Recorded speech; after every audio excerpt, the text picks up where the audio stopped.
연중제 2주간 월요일에 보내드리는 오늘의 강론, 담당의 천주교 대전교구 사회복지국 박윤재 신부입니다. 오늘 복음은 마르코 복음 2장 18절에서 22절까지의 말씀입니다. 그때에 요한의 제자들과 바리사이들이 단식하고 있었다.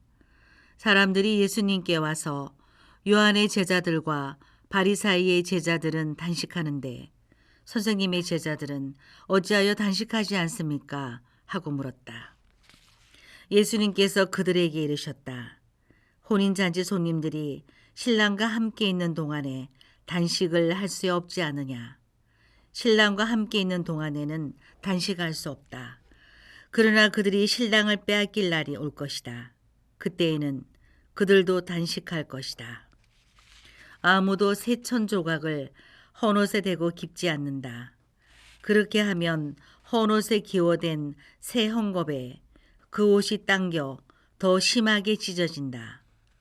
또한 아무도 새 포도주를 헌 가죽 부대에 담지 않는다. 그렇게 하면 포도주가 부대를 터뜨려 포도주도 부대도 버리게 된다. 새 포도주는 새 부대에 담아야 한다. 오소서 성령님, 새로나게 하소서. 대전 가톨릭 평화방송 애청자 여러분, 안녕하십니까? 우리는 때론 일상생활 속에서 겉으로 보이는 모습을 나의 기준대로 너무 빠르게 판단을 해버리고 맙니다. 그래서 오해를 하는 경우도 생기고 세상을 더 좁게 보게 되기도 합니다. 그럴 때 만약 그 사람이 그렇게 행동하는 이유를 또 의미를 궁금해한다면 조금 오해를 덜하거나 그 사람의 생각을 이해하면서 더 큰 폭으로 세상을 바라볼 수 있게 되지 않을까요? 오늘 복음 속 사람들도 우리들과 같았을 겁니다.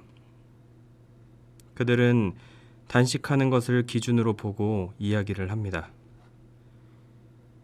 유다인들에게 단식은 하느님 앞에 드리는 참회와 속죄의 행위로 바람직해 보였기 때문이었을 겁니다.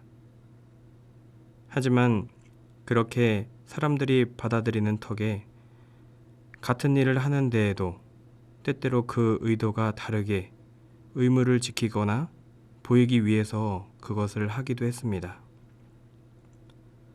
또 참된 마음으로 한다 하더라도 하느님의 정의와 심판의 날을 하느님 나라를 준비하기 위해서 단식을 했습니다. 하지만 예수님께서는 하느님 나라를 살아가는 새로운 시선을 우리에게 보여주십니다.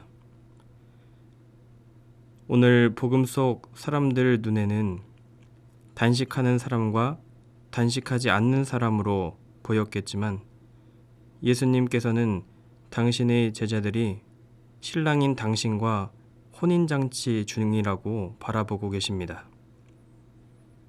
그리고 그 비유를 통해 하느님 나라의 모습이 참회와 속죄로 심판을 준비하는 것이 아니라 기쁨과 행복이 있는 혼인잔치와 같음을 이야기하십니다.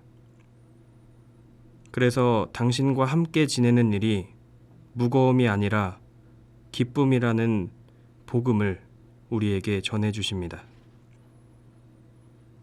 그래서 예수님께서는 사람들이 심판에서 혼인잔치로 하느님 나라에 대한 옛 이미지가 새로운 이미지로 바뀔 수 있도록 그렇게 우리를 이끄십니다. 그런 때에 옛 방식을 고수하면 안 되겠죠.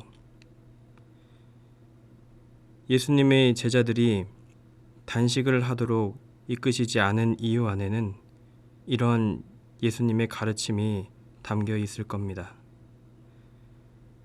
하지만 그렇다고 예수님께서 단식을 부정하지는 않으십니다. 때가 되었을 때 그들도 단식할 것이라고 말씀하시기 때문입니다. 예수님의 죽음과 부활의 여정을 겪게 될 제자들을 두고 이야기를 하십니다. 하지만 지금은 애도와 속죄의 때가 아닌 이웃과 신랑과 함께 기쁨을 나누는 잔치임을 이야기하고 계신 것입니다. 겉으로 보기에는 그저 단식을 하지 않는 것처럼 볼 수도 있지만 하느님 나라를 전하고자 하는 예수님의 의중을 알고 보면 그 의미가 다를 수 있다는 걸 알게 됩니다. 여기서 오늘 우리는 두 가지 메시지를 더 곰곰이 생각해 볼 수 있습니다. 첫 번째는 일상 안에서 나는 하느님 나라를 잔치와 같이 기쁘게 살아가고 있는지 아니면 심판의 날로 받아들이고 있는지 돌아볼 수 있을 것입니다. 두 번째는 내가 누군가의 행동을 바라볼 때 그 의미나 이유를 궁금해하지 않고 금방 내 기준으로만 판단해버리지는 않는지 돌아볼 수 있을 것입니다. 오늘 하루도 말씀 안에서 충만한 하루 보내시기 바랍니다. 오늘의 강론, 지금까지 담당해 천주교 대전교구 사회복지국 박윤재 신부였습니다. 내일도 박윤재 신부의 강론이 계속됩니다.